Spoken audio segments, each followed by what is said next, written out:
So there has always been a movement in the garden clubs to look for conservation efforts. They were very interested in wildflowers.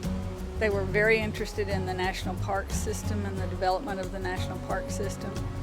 And the Garden Club of Houston now has that same three-legged stool. We have people who love to arrange flowers, people who love to grow things, and a very active group that likes to work on conservation projects. Now the Garden Club is taking on a fresh conservation challenge by restoring Hog Bird Sanctuary near Memorial Park for both people and wildlife. Houston sits on a migratory flyway, and every year millions of birds fly over and around us. And even small oases like the Hog Bird Sanctuary are important for migratory birds in addition to our local population. And by offering them spaces where they can find what they need, which is shelter and food and cover, those birds are more successful.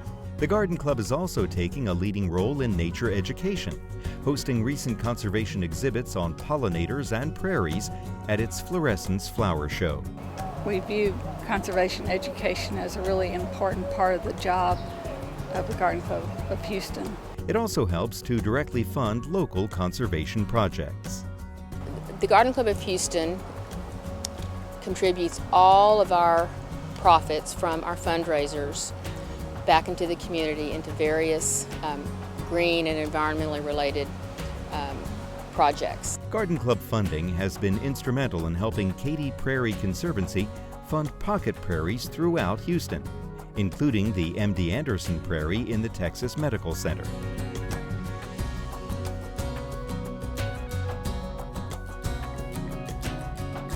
Meanwhile, on the Katy Prairie, the Katy Prairie Conservancy is working to build a Texas-sized preserve system to complement the Garden Club's efforts.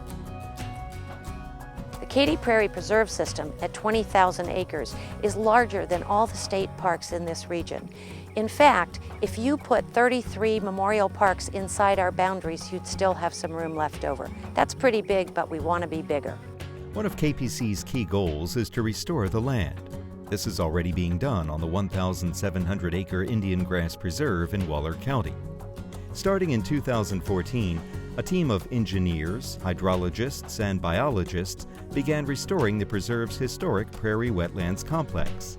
The result is a landscape that gives visitors a glimpse of what the preserve may have looked like 100 years ago.